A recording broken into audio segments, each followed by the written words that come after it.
Yes, yes, yes. It's Raphael Dawkins, Combat Radio. And today, we look at Frank Warren's statement regarding a potential matchup between Anthony Joshua and Tyson Fury. He had some very interesting things to say, but without delay, let's listen to what Frank Warren had to say on the subject matter when asked by Boxing Social.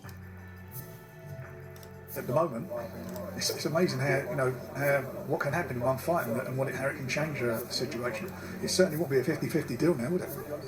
Tyson would be getting a lion's share because he brings more to the table than Anthony Joshua at the moment, if that fight were to happen. Very interesting statement. Let's listen again. Let's listen to what Frank Warren had to say. It's very interesting. Who knows? I mean, at the moment, it's amazing how what can happen in one fight and how it can change a situation. It certainly won't be a 50-50 deal now, would it? Tyson would be getting a lion's share because he brings more to the table than Anthony Joshua at the moment, if that fight were to happen.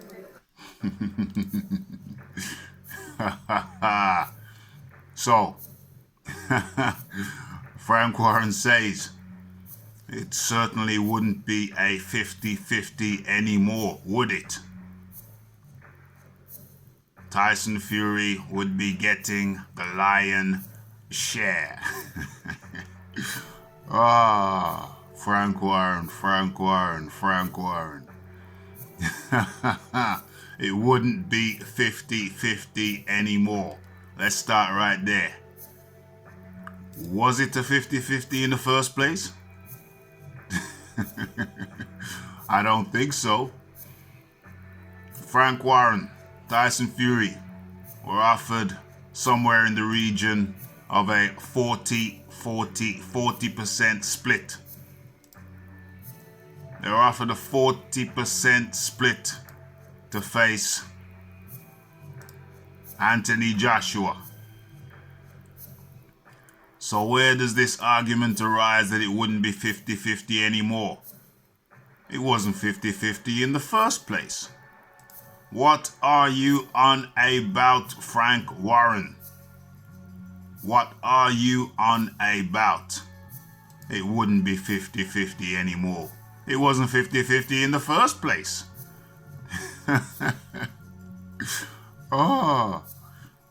And then Frank Warren goes on to say that Tyson Fury would be getting the lion share. I don't see how. How would he be getting the lion share? They've both been decked. They've both been on the ground.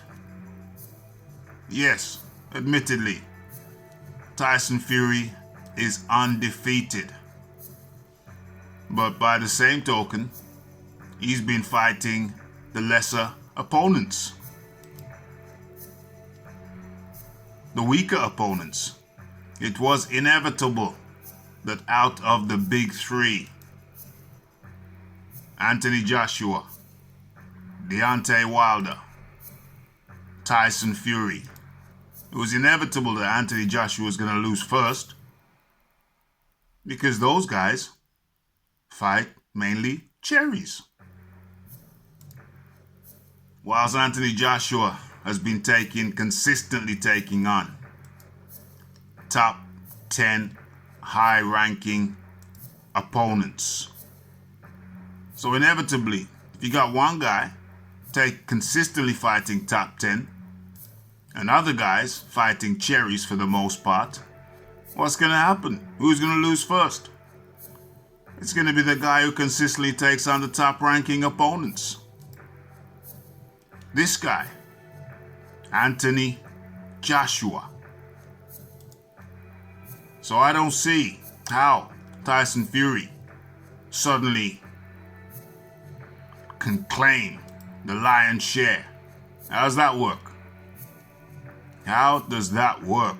Yeah, you became champion by beating Vladimir Klitschko 3 years ago, but you didn't even defend that belt or the belt you won. You didn't defend them because you got a drug ban. You retired to avoid the ban. And then when you came back, you got banned anyway. So you never defended the belts, my friend. Never defended them. Whereas Anthony Joshua, upon winning the belts, one by one, primarily, defended them. Time and time and time again. So, he's the more worthy champion, now ex-champion. But there's no shame in going out while you're consistently fighting top-ranked opponents. Something you avoided, my friend. And since you come back, you've had one good fight and 3 cherries. You're about to get your 3rd cherry. Whereas Anthony Joshua has been consistently fighting top-ranked opponents. So no, you don't claim the lion's share for fighting primarily cherries. What say you? Leave your comments, like, subscribe, and share. This is Raphael Dawkins, Combat Radio, and I'm out.